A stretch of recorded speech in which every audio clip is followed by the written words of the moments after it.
नाही आधी अंती अवसाना अविनाश करिया पुऱ्या ऐसे लावी मना पिसे गोविंदाचे एरते माईके दुःखाची जाणती नाही आधी अंती अवसाना तुका म्हणे का मरणाची सारे उत्तमाची उरे कीर्ती मागे एरते माईके दुःखाची जाणती नाही आधी अंती अवसाना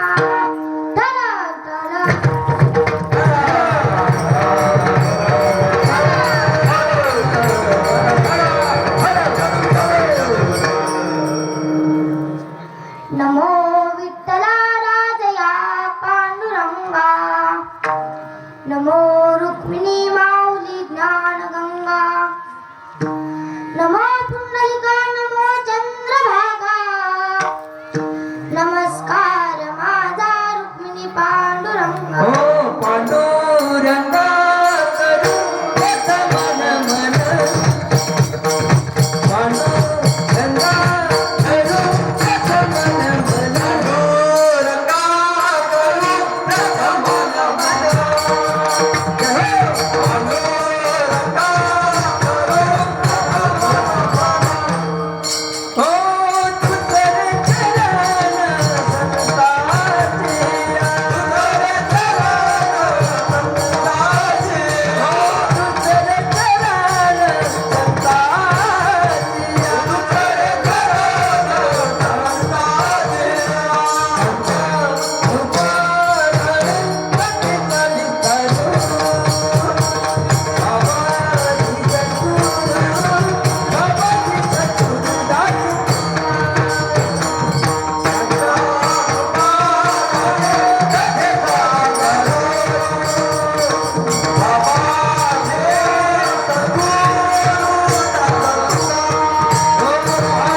बाबाची सद्गुरुदास तुका शरदिंदू समाकारे परब्रह्म स्वरूपिणी भासरास्पित निलय सरस्वती नमोस्तुते मनोजवं मारुततुल्य वेगं जितेन्द्रियं बुद्धिमतां वरिष्ठं वातात्मन्यं वारणयुतमुख्यं श्रीरामदूतं शरणं प्रपद्ये अलंकापुरी रम्य सिंहासनस्थं पदाम्बोज तेजस्पृथि प्रदेशं विधीन्द्रादिदेवे सदा स्तूयमानं समाधिस्थमूर्तिं भजे ज्ञानदेवं नमो ज्ञानेश्वरा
प्रथम वंदितो मी तुम्हा छत्रपती मस्तक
प्रस्तुत प्राप्त कीर्तन रूपी कीर्तन सेवेकरता निवडलेला अभंग महान भगवत वैराग्याचे मूर्तिमंत पुतळे हिंदवी स्वराज्याचे संस्थापक महाराष्ट्राचा जाणता राजा श्री छत्रपती शिवाजी महाराज छत्रपती शिवाजी महाराजांचे एकमेव गुरु तसेच सर्व जगांचे गुरु असणारे श्री संत तुकोबाराय श्री संत तुकाराम महाराजांचा चार जन्माचा असा अभंगाच्या सेवेकरता निवडलेला आहे विठ्ठल विठ्ठल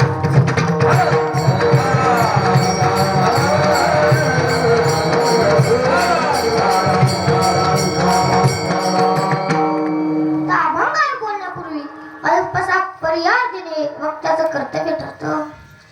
पहा, आपल्या गावामध्ये दरवर्षीप्रमाणे याही वर्षी मोठ्या उत्साहामध्ये मोठ्या आनंदामध्ये चालत असलेला अखंड हरिनाम सप्ताह श्री संत तुकोबाराय, श्री संत गजानन महाराज, श्री संत ज्ञानेश्वर माऊली आदी करून सर्व संतांची वास्तव्य झाले ही महाराष्ट्र भूमी. या महाराष्ट्र भूमीमध्ये छोटस मोठस गाव श्री क्षेत्र येवती. या येवती गावामध्ये ग्रामदैवत हनुमंतराय, श्री संत तुकोबाराय आदी करून सर्व संतांच्या आशीर्वादाने चालत असलेला अखंड हरिनाम सप्ताह व श्री संत श्रीमंत श्री जगद्गुरु तुकोबाराय यांची मूर्ती प्राण प्रतिष्ठा यांच्या मूर्ती प्राण प्रतिष्ठा निमित्त आजची दुसऱ्या दिवसाची कीर्तन रूपी सेवा माझ्यासारख्या बालकामाकडे आलेली आहे. आता ज्ञानोबाराय, तुकोबाराय आदी करून सर्व संत व येवतीतली मंडळ जशी मला बुद्धी देतील तसा मी अभंगावर बोलण्याचा परिपूर्ण प्रयत्न करणार आहे.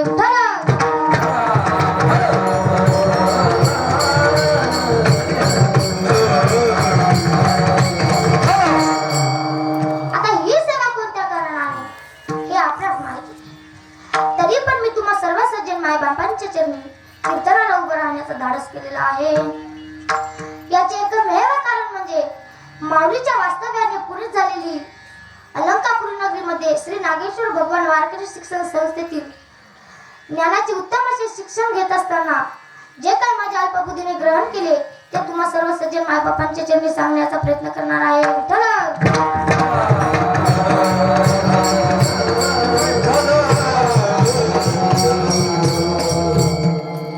आळंदीमध्ये अनेक प्रकारचे कलात्मक ज्ञानात्मक ज्ञान दिले जातात. त्यामधील एक चाचणी म्हणून आजचे कीर्तन आहे. आता आपण सर्वजण कीर्तनाला आलोत हे ध्यानात ठेवून हाताने टाळी व मुखाने नाम घेण्याची संधी कोणी सोडू नका. ज्यांना ज्यांना हात असतील त्यांना माझी कळकळीची विनंती की हाताने टाळी व मुखाने नाम घेण्याची संधी कोणी सोडू नका. टाळी वाजवणे साधारण गोष्ट समजू नका.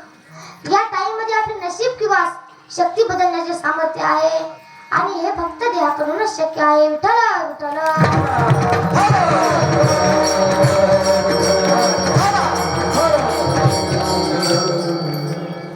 आता कुत्रे कधी कीर्तनात येतात का हो? येतात का? आले तर टाळी वाजवतात का? नाही, टाळी वाजवत नाहीत. का टाळी वाजवत नाहीत? कारण त्यांना हेच शक्य नाही. बरं जाऊ द्या, दुसरा एखादा प्राणी घ्या. गाढव कधी कीर्तनात येतो का? आला तरी टाळी वाजवतो का? का? त्याला हे सुद्धा शक्य नाही. का शक्य नाही? तर त्याने मागल्या जन्मी गाढवपणा केला असावा म्हणून त्याला हे शक्य नाही. आणि मानवाने सुद्धा हे लक्षात ठेवा, जर आपण या जन्मी गाढवपणा केला तर पुढचे 2 हात निघून जातील पण त्या जागी 2 पाय येतील. आणि हे सर्व फक्त देहाकडूनच शक्य आहे म्हणून संत फार सुंदर असं वर्णन करतात. याचा देही घडे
महाराज म्हणतात एक देव प्रसाद करा, त्याच्या तृप्त जीवाला सुख मिळणार. जगाच्या पाठीवर त्याच्या तृप्त विचार केला तर प्रत्येक जीव एका गोष्टी करता जीवन जगतो. ती गोष्ट कोणती? ती गोष्ट कोणती आहे तर एकमेव सुख म्हणून जीवाला सुखाची अपेक्षा आहे. जीव सुखाच्या अपेक्षेमध्ये जीवन जगतो. जीवाचं आजपर्यंतच आयुष्य सुखाच्याच अपेक्षेमध्ये चाललंय, पण सुख मिळालेलं नाही. आणि हे फक्त आजच्या भगत तुकोबारांनी सुखाचा पत्ता सांगितलेला आहे.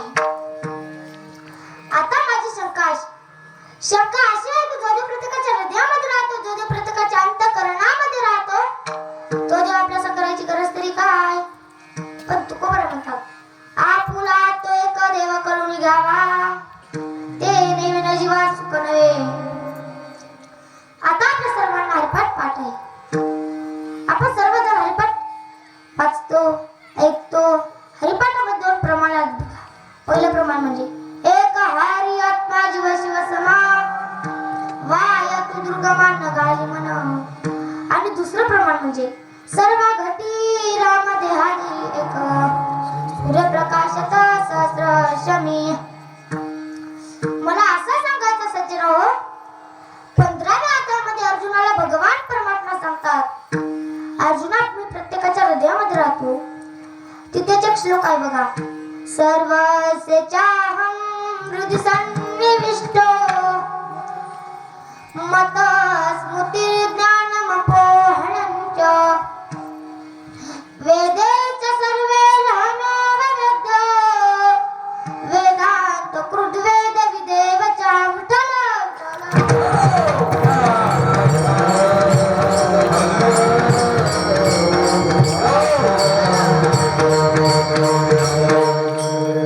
आता विशंका अशी आहे की भगवान सांगतात, मी प्रत्येकाच्या हृदयामध्ये राहतो. हरिपाठ सांगतो, ज्ञानेश्वरी सांगतो.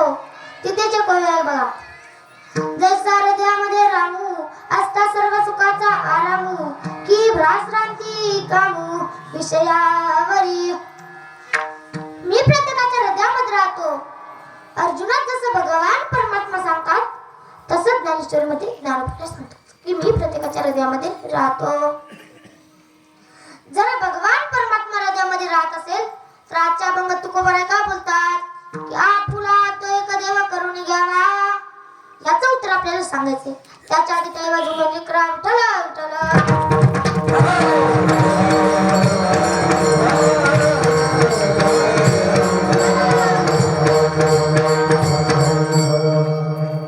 त्याचं उत्तर असं आहे बघा, एका माऊलीने नथनी घातली.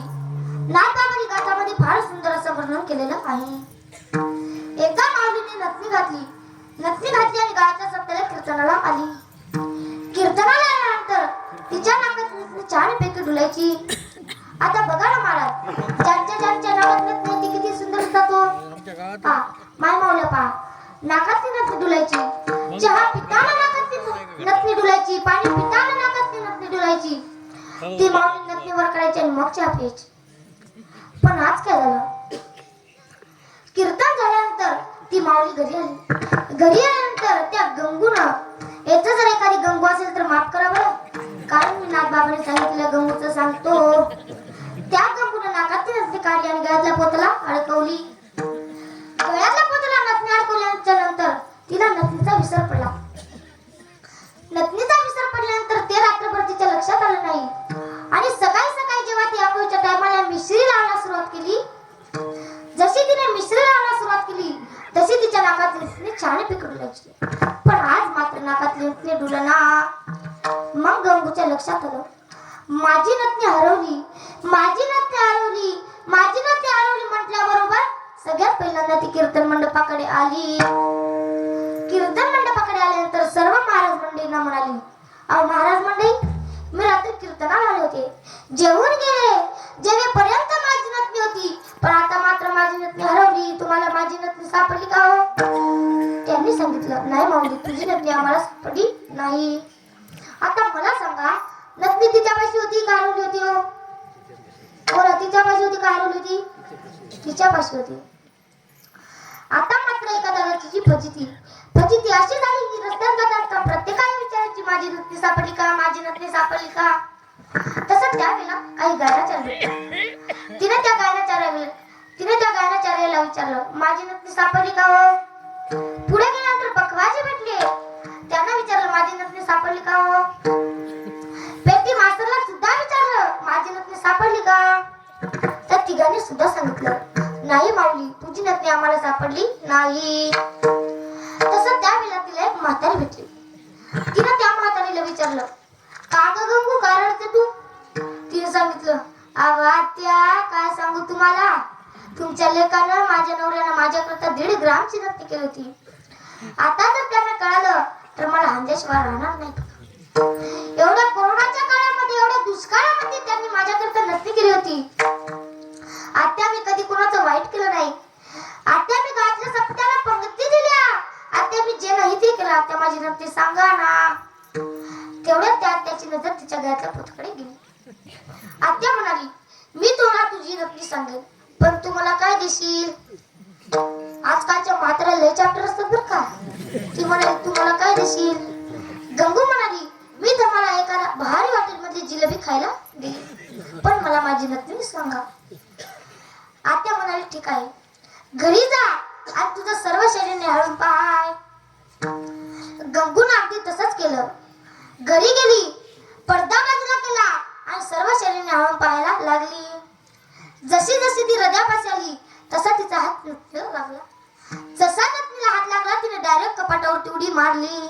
आता मला सांगा, नथनी तिच्यापाशी होती का कपाटावरती? हो, तिच्यापाशी होती.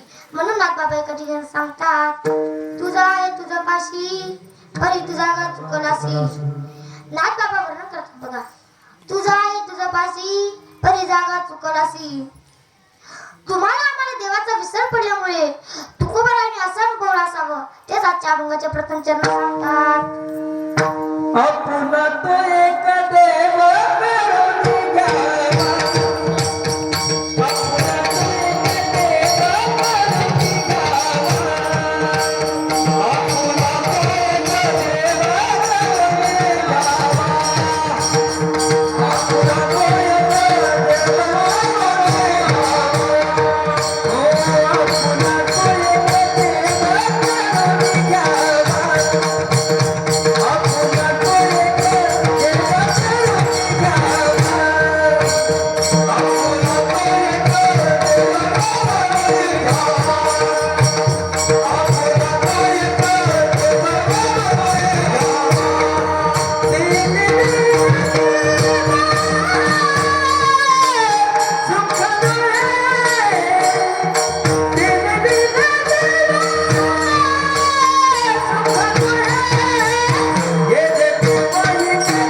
एक देव करून घ्यावा.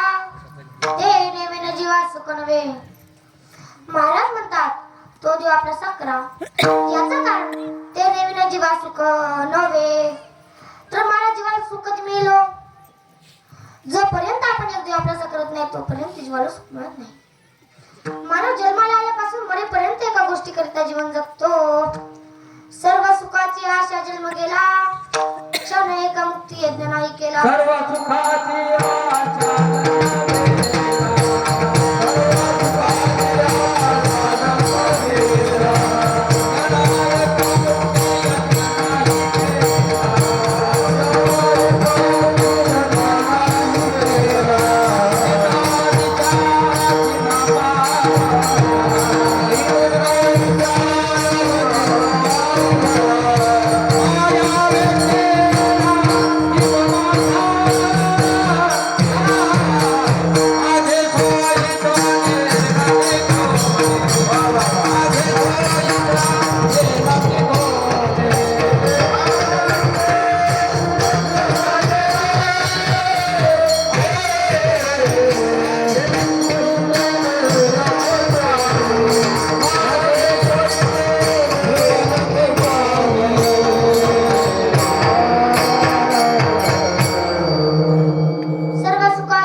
माणसाचं जीवन सुखाच्याच अपेक्षेमध्ये निघून जातं, पण सुख मिळत नाही.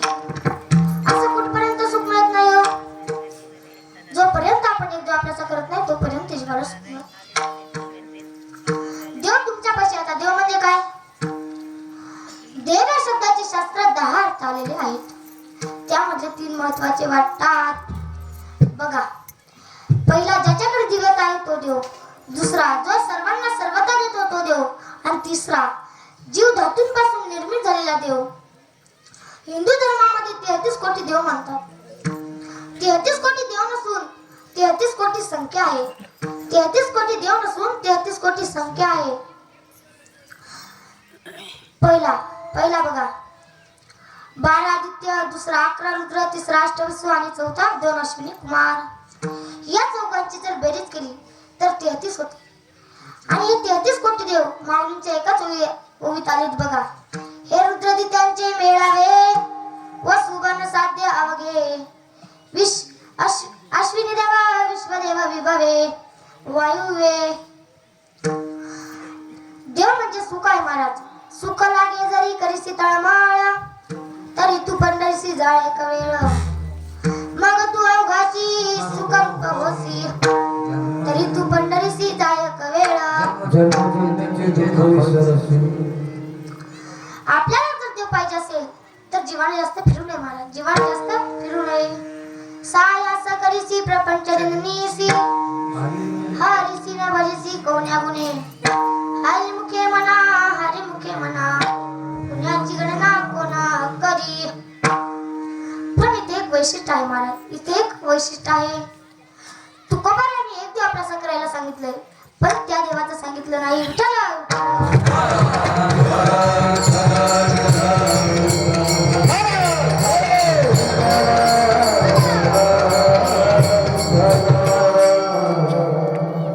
आता फक्त जीवाला एकच देव आपल्याला करायला सांगितले. तुकोबारा जर असे म्हणले असते सगळे देव आपल्याला करा, तर हिंदू धर्मामध्ये किती देव आहेत हो? बोला, किती देव आहेत? 33 कोटी देव. अष्टमी भैरव, 9 चामुंडा आणि 9 खंडेराय. पण तुकोबाराने एकच देव आपल्याला करायला सांगितले. काय एकच देव आपल्याला करायला सांगितले हो? तर मानव देवाला वाऱ्यापर्यंत पाहतो, सोमवाराला की महादेवाची भक्ती करतो.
भक्ती लागे तू पायाचे नेवाने, आईचा जोगवा जोगवा मागेन. मंगळवार गेला की बुधवार येतो. बुधवारी देवीला राजनंतर बुधवारी काय करतो? बोलावा विठ्ठल, पहावा विठ्ठल, करावा विठ्ठल जीव भावे. बुधवार गेला की गुरुवार येतो. गुरुवारी देवाला राजनंतर गुरुवारी काय करतो? तिरशिले हात तया माझे दंडवत. गुरुवारी दत्त महाराजांना शुक्रवारी काय करतो? उद बोला अंबाबाई माऊलीचा हो. शुक्रवार गेला की शनिवार येतो. शनिवारी देवीला राजनाम येतो. शनिवारी काय करतो? शरण शरण जे हनुमंता, तुम्हा आलो रामदूता. शनिवार गेला की रविवार येतो. रविवार हनुमंताला राजनामातेतून रविवार काय करतो? खंडेराया तुझं कधी ती नावासू म्हणू दे रे सासू खंडेराया. आता मला सांगा, अशी जर भक्ती केली तर देव भेटेल का? देव भेटणार नाही. आणि म्हणून तुकोबारायांनी एकच द्वारप्रसाद करायला सांगितले. तुकोबाराय असे म्हणले, 2 देव नाही, 3 देव नाही, 4 देव नाही आणि 5ही देव नाही, तर एकच द्वारप्रसाद करून घ्या. त्याने विना जीवा सुख नव्हे, तर मला जीवाला सुखच मिळो. जोपर्यंत आपण एक द्वारप्रसाद करत नाही तोपर्यंत जीवाला सुख मिळत नाही. आता माझ्या समोर बसलेल्या सर्वांचं लग्न झालेलं आहे. तुमचं ज्या दिवशीपासून लग्न झालं त्या दिवशीपासून तुम्हाला सुख मिळालं का हो? सुख मिळालं नाही. तुम्ही ब्रह्मचारी आहेत का काय? चला मग माया सांग. अवघड महाराज, तुमचं ज्या दिवशीपासून लग्न झालं त्या दिवशीपासून तुम्हाला सुख मिळालेलं नाही. आज तुमच्या इकडे लग्न कसं लागतं? बोला, लग्न कसं लागतं? मंगलाष्टका म्हणतात. आमच्या इकडे पण मंगलाष्टका म्हणतात. तुमच्या इकडे गेल्यावर काय करतात? काय करतात? जाळतात. आमच्या इकडे पण जाळतात. तुमचं आणि आमचं सर्वांचं सारखं आहे बरं का. ज्या दिवशी लग्न होतं त्या दिवशी ब्राह्मण काका मंगलाष्टक म्हणतात. स्वस्ती श्री गणनायकं गजमुखं मोरेश्वरं सिद्धिदं. लग्न झालं की ब्राह्मण काका नवरदेवाला जाग करतात. आली लग्न गती समीप नवरा घेओ नियागरा. लग्न लागलं.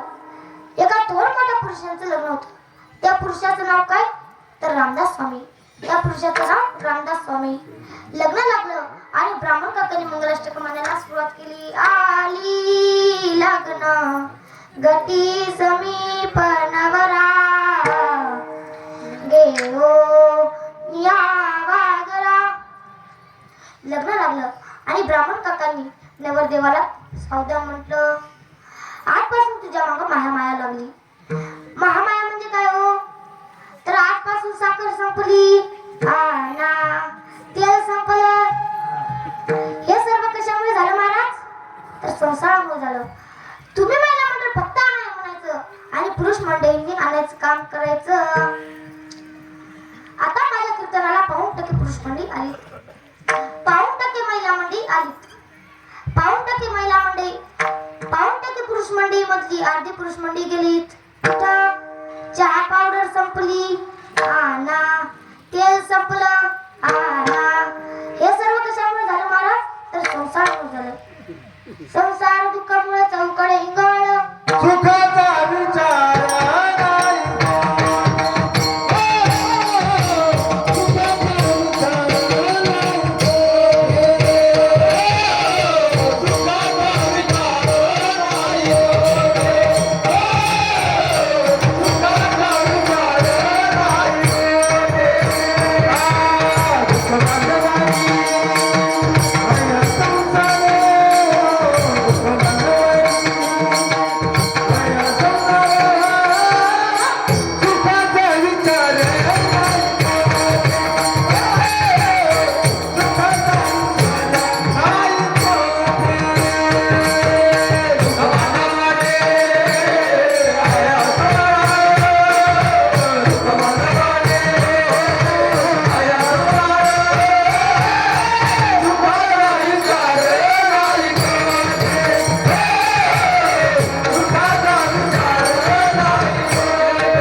संसारिकाची अवस्था पाहून महाराजांना विनोदानं हसू येईल. तुमच्या इकडे लग्न मंडपामध्ये नाव घेतात का हो? लग्न मंडपामध्ये नाव घेतात का? आमच्या इकडे पण नाव घेतात. नवरीला नाव घ्यायला सांगितल्यानंतर नवरी नाव घेते, नवरदेवाला नाव घ्यायला सांगितल्यानंतर नवरदेव नाव घेतो. असं कुठपर्यंत नाव घेतात हो? बोला, कुठपर्यंत नाव घेतात? जोपर्यंत म्हातारपणाच्या वयामध्ये जात ना तोपर्यंत नाव घेतात. आणि एकदा का म्हातारपणा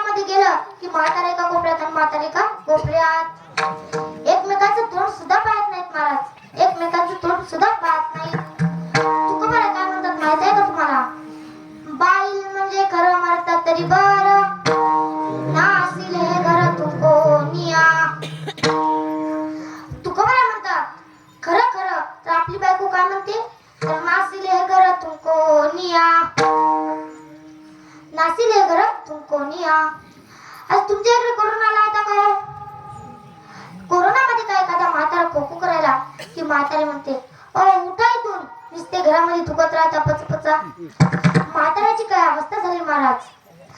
नाक मुख गळू लागले लाळ्या आणि शेंबूड, स्वाना परी गाते अवघी करीती हड हड. स्वाना म्हणजे कळले का तुम्हाला? एखादा म्हातारा बघा, एखादा कुत्रा बघा, आपली गत कशी सारखी चालू ठेवतो तशी आजकाल माणसाची गत झाली बघा. म्हणून ज्ञानोबा हरिपाठामध्ये फार सुंदर असं वर्णन करतात. लट्टी काय व्यवहार सर्व हा संसार, वाय यरदार हरी विना, वाय यरदार हरी विना. टल टल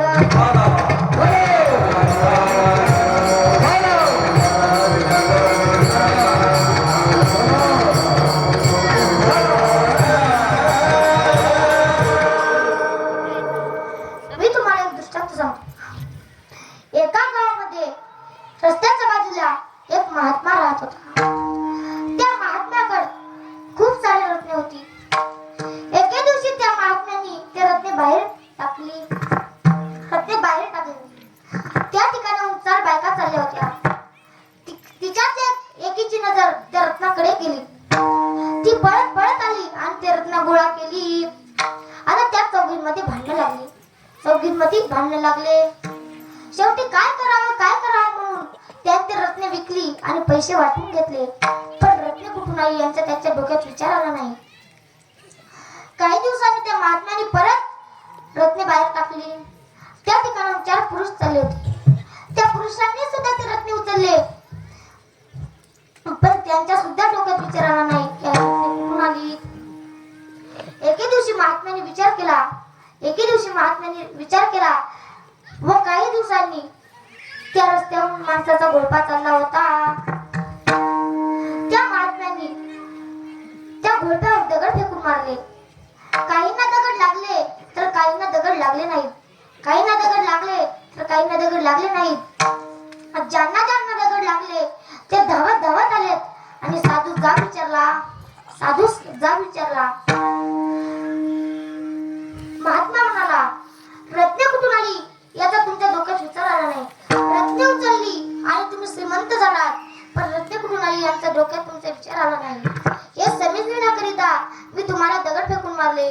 मला क्षमा करा व परमात्म्याची आवड करा. आता या जगात सुखी कोण नाही तेच कबीरदास महाराज एके ठिकाणी सांगतात. जो देखो तो सुखिया बाबा, सुखिया कोई नहीं रे. राजा दुखिया प्रजा दुखिया, सुखिया कोई नहीं रे. संसार नगरी बाजार भरला बाई, या संसार नगरी बाजार भरला बाई, या संसार नगरी बाजार भरला बाई, या संसार नगरी बाजार भरला बाई.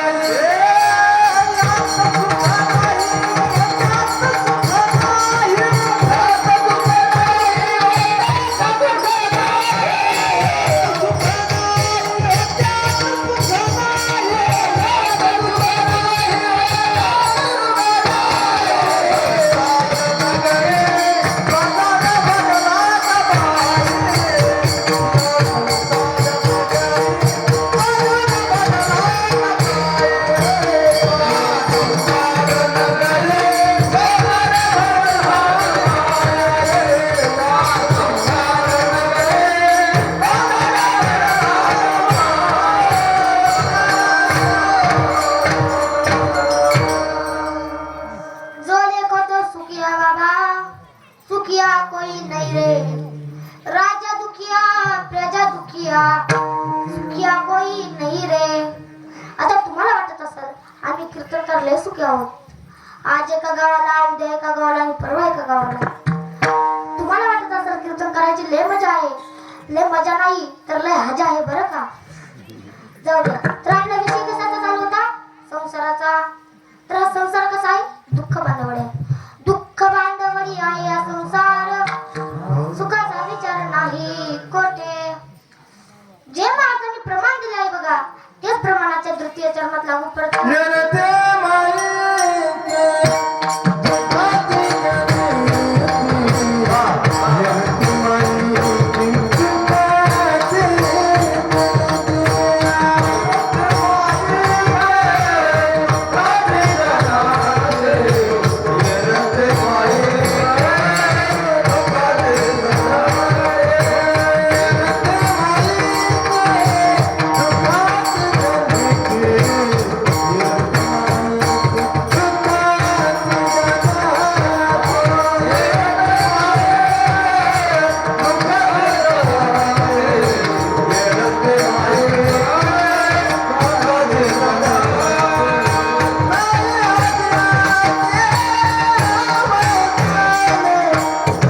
अवसाना.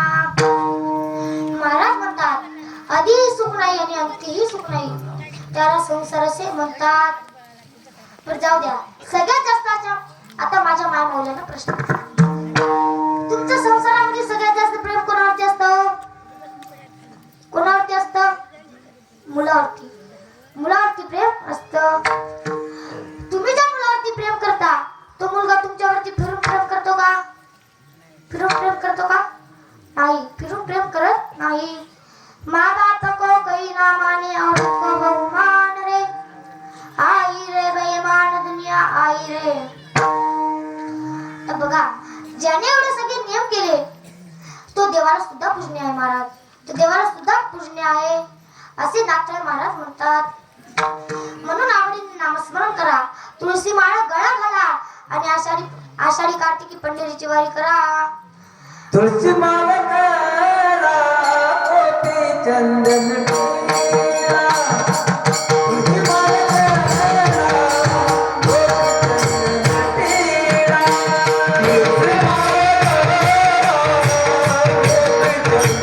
टिळा. तुळशी माळ करा, मोती चंदन टिळा.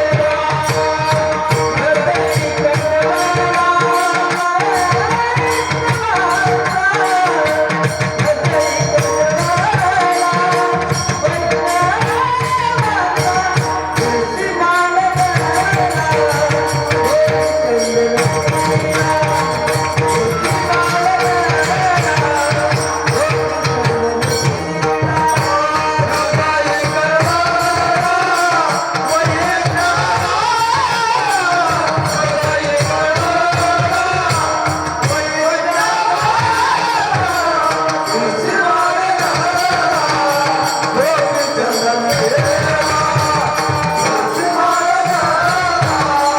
मोती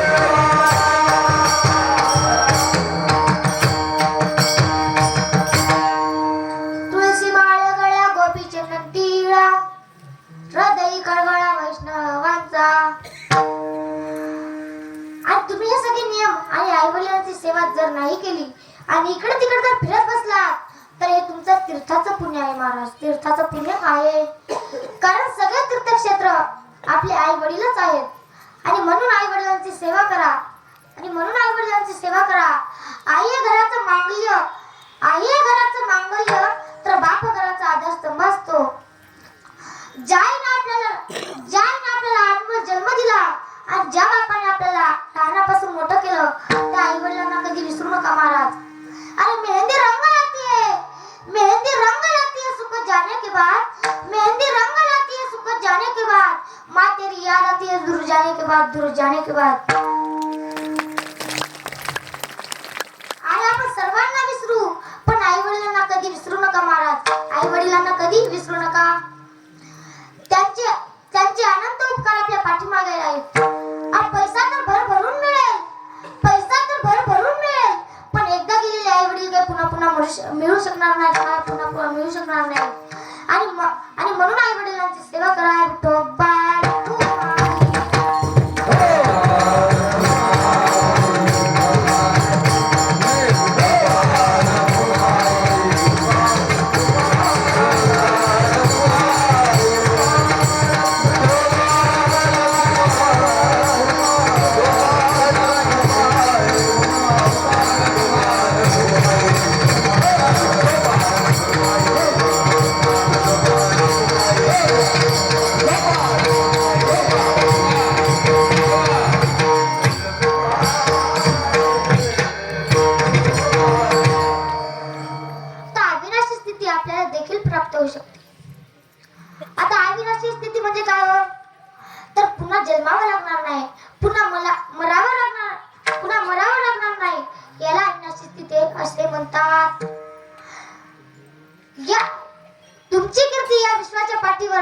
कायम फिरती राहील.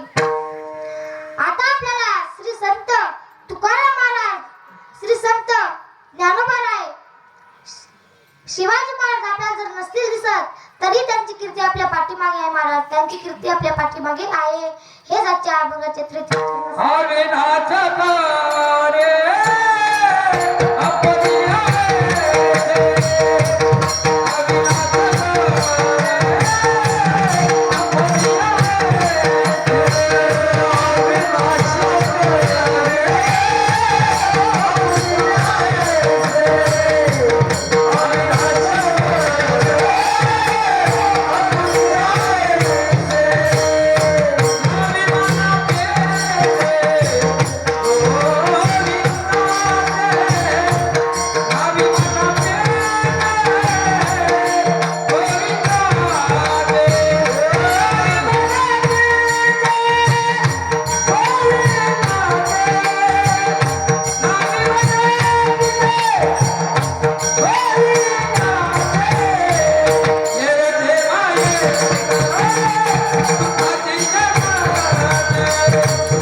नाचे करी आपुल्या हेसे लावी मना पिसे गोविंदाचे एरते माई के दुःखाची जणती नाही अद्यंती अवसाना.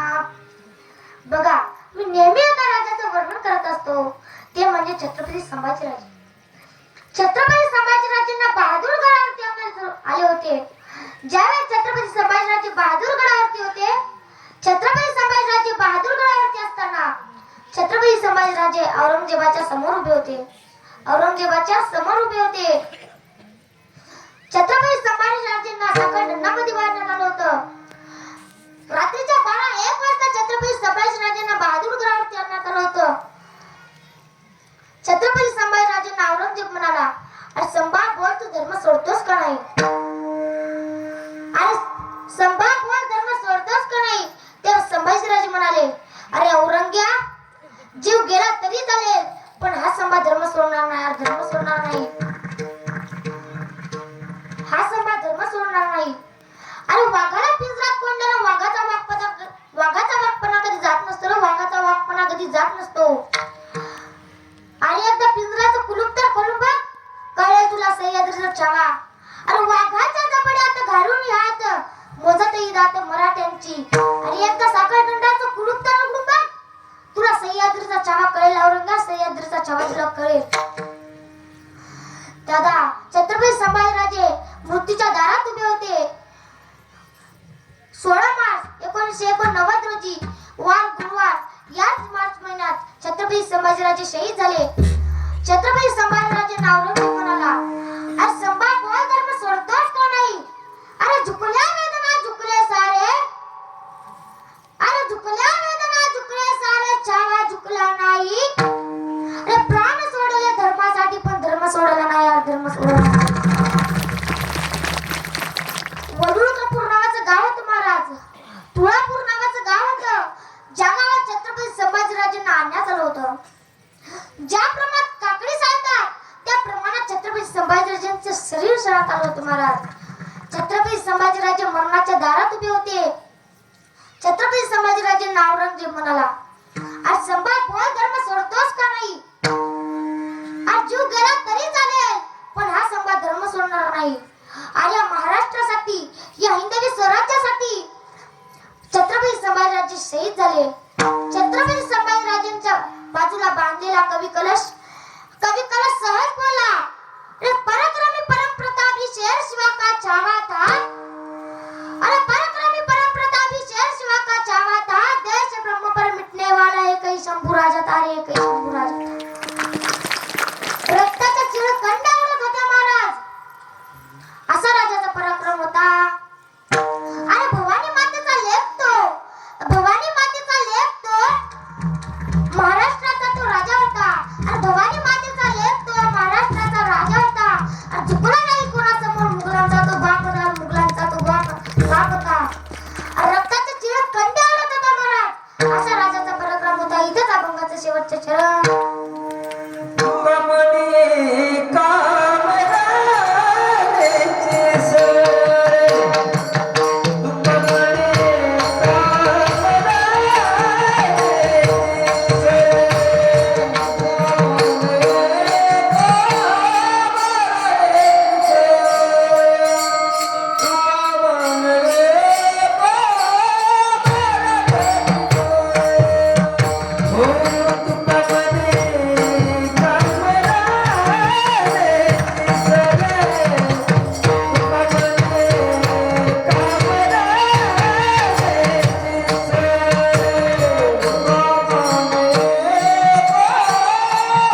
ती अवसाना. झालेली कीर्तन रूपी सेवा श्री संत तुकोबाराय, विश्वश्री ज्ञानोबाराय आदी करून सर्व संतांच्या चरणी, तसेच माझे गुरुवर्य ताळ सम्राट अमोल महाराजी कदम यांच्या चरणी आणि माझे आई वडील यांच्या चरणी समर्पित करतो आणि माझ्या सगळ्याला पूर्ण नाम देतो. ज्ञानेश्वर.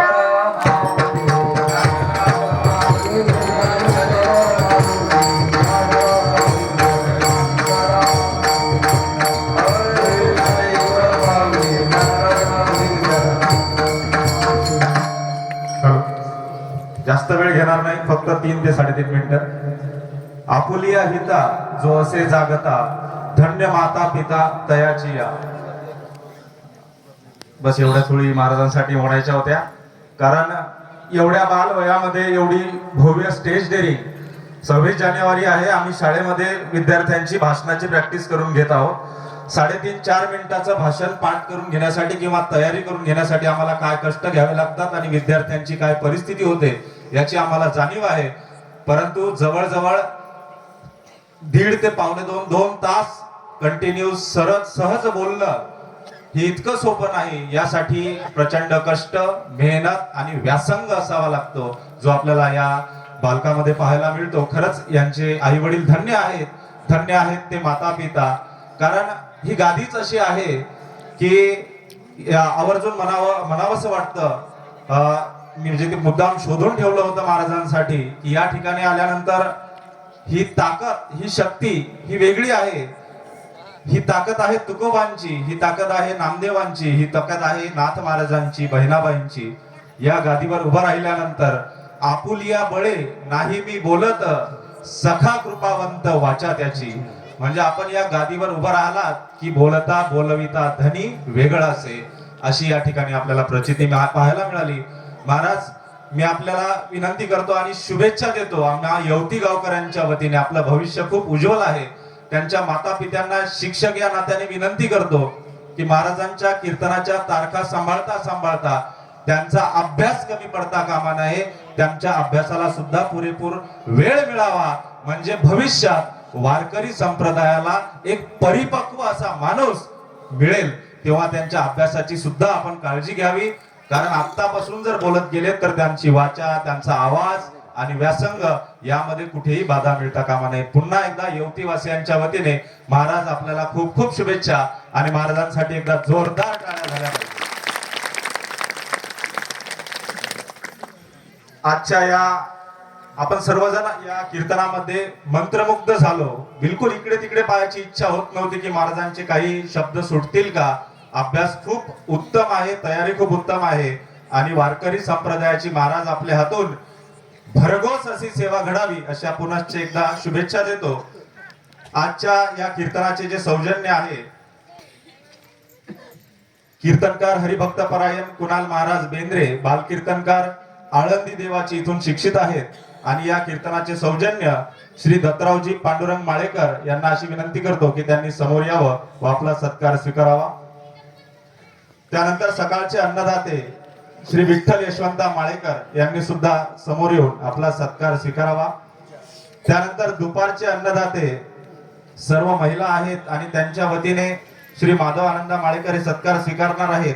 परंतु अन्नदाते ज्या महिला आहेत, सौ सिंधुबाई माळेकर, सौ ताई माळेकर, श्रीमती सावित्रीबाई माळेकर, सौ जानकाबाई माळेकर, सौ पुष्पाबाई खांजोडे यांच्या वतीने माधव आनंदा माळेकर हे सत्कार स्वीकारणार आहेत.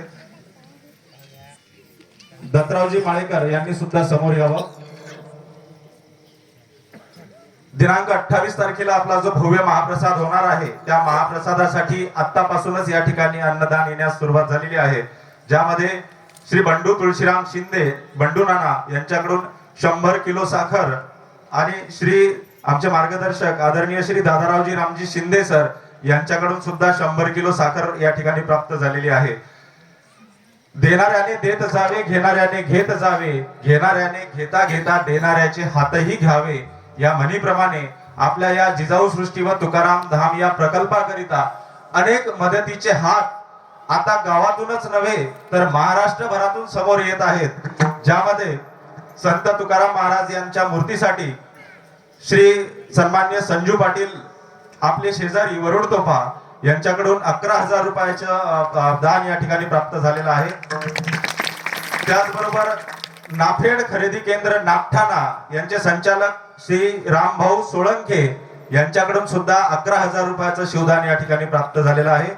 नाफेड खरेदी केंद्र तामसी यांचे संचालक आमचे भाऊजी आदरणीय हनुमान कवर सर यांच्याकडून 11,000 रुपयाचं भरघोस शिवदान प्राप्त झालेलं आहे. नाफेड खरेदी केंद्र शेलगाव ओंकारगीर यांचे संचालक श्री उमेश भाऊ वाजुळकर यांच्याकडून सुद्धा 11,000 रुपयाचं शिवदान प्राप्त झालेलं आहे. नाफेड खरेदी केंद्र करंजी लहाने यांच्याकडून सुद्धा यांचे संचालक श्री माधव श्रीराम लहाने यांच्याकडून सुद्धा 7,000 रुपयाचं शिवदान या ठिकाणी प्राप्त झालेलं आहे. एक आवर्जून विनंती या ठिकाणच्या महिला मंडळींना, आपल्या गावातल्या महिला मंडळींना राहील की ज्याप्रमाणे आपण एखाद्या मंदिराच्या कलशासाठी आपल्या गावातल्या आपल्या लेकीबाळींना बोलवतो, आमच्या सर्वांचा असा आग्रह आहे की आपण 27 आणि 28 तारखेच्या सोहळ्यासाठी आपल्या सर्व लेकीबाळींना गावात बोलवून घ्यावं.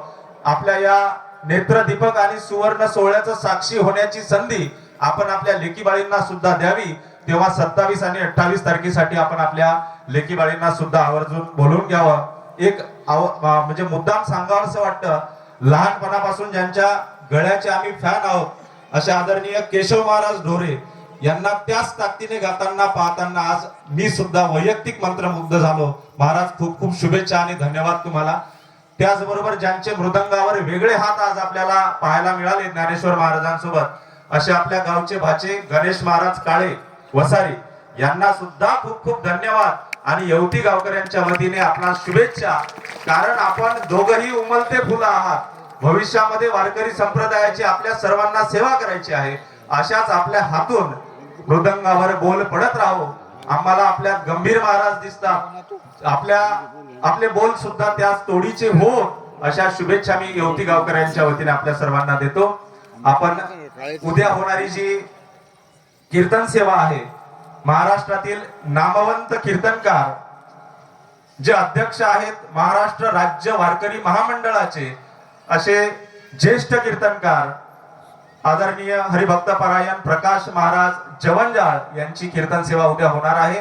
तेव्हा उद्या आवर्जून काल सांगितल्याप्रमाणे ग्राउंड खूप मोठा आहे, मैदान खूप मोठा आहे. आपला आवाज जिथपर्यंत जाईल तितक्या लोकांना साथ घाला आपल्या या जिजाऊ सृष्टी व तुकाराम धामवर येण्यासाठी. तेव्हा पुनश्च एकदा आपण सर्वांनी तितक्याच सहन केलं, बऱ्याच वेळ सहन केला. आज आपण उठला नाही त्याबद्दल खूप खूप धन्यवाद. अशीच आज या कीर्तन श्रवणासाठी आवर्जून ग्राम घोटा या ठिकाणाहून जवळजवळ 50 ते 60 व्यक्ती या ठिकाणी आले आहेत, श्रोते या ठिकाणी आलेले आहेत, भाविक या ठिकाणी आलेले आहेत. येवती गावकऱ्यांच्या वतीने मी त्यांना खूप खूप धन्यवाद देतो, स्वागत करतो. आणि बाहेर गावून जसं की घोट्यावरून आलेली श्रोती मंडळी आहेत आणि अजूनही जर आजूबाजूच्या गावावरून या ठिकाणी मंडळी आले असतील तर मी त्यांना 27 आणि 28, कारण 27 तारखेला आपली भव्य अशी नगर प्रदक्षिणा होणार आहे आणि ती नगर प्रदक्षिणा आपल्याला आपल्या सर्वांच्या साक्षीनं अशी बनवायची आहे की जिची नोंद इतिहास घेईल अशी भव्य नगर प्रदक्षिणा आपल्याला जगद्गुरु संत शिरोमणी तुकाराम महाराज यांच्या मूर्तीची करायची आहे. तेव्हा 27 आणि 28 या दोन्हीसाठी मी बाहेरगावच्या पाहुण्यांना श्रोत्यांना आमंत्रण देतो की आपण या दोन्ही दिवस आमच्या गावामध्ये उपस्थिती दर्शवावी. तेव्हा पुनश्च एकदा बालकीर्तनकार कुणाल महाराज बेंद्रे यांना मी शुभेच्छा देतो, त्यांच्या आई वडिलांना धन्यवाद देतो. इथे बसलेल्या प्रत्येक माऊलीला वाटत असेल की माझा सुद्धा चिमुकला असा व्हावा, तेव्हा त्या सर्वांना विनंती करतो की आपल्या लेकराला लहानपणापासून जर वारकरी संप्रदायाचे संस्कार मिळाले तर त्या लेकराची वाकडं पाय पडण्याची गॅरंटी, म्हणजे वाकडं पाय पडण्याची हिंमत सुद्धा त्या लेकराची होणार नाही. दुहेरी फायदा आहे वारकरी संप्रदायामध्ये लेकरू घालण्याचा. एक तर ते यशस्वी होतच कारण त्याच्या पाठीमागे तुकोबा ज्ञानोबा नाथ महाराज उभे राहतात आणि त्याला त्याच्या भविष्याची चिंता करण्याची गरज नाही, त्याला आणि त्याच्या आई वडिलांना सुद्धा. बाहेरगावच्या गायक मंडळींना सुद्धा खूप खूप धन्यवाद. आपण आपली कला, आपला गळा या ठिकाणी सादर करता, 7 दिवस सादर करता, आम्हाला मंत्रमुग्ध करता. आपणा सुद्धा खूप खूप धन्यवाद. चहाची व्यवस्था केलेली आहे, जाताना चहा घेऊन जावा. ऑटोवाल्या मंडळींना विनंती आहे की महिला मंडळींना सुखरूप गावापर्यंत घेऊन जाण्याची व्यवस्था आपण करावी. खूप खूप धन्यवाद. जय जिजाऊ, जय शिवराय. तुकाराम तुकाराम तुकाराम. जय विठाल जय जय विठाल, जय विठाल.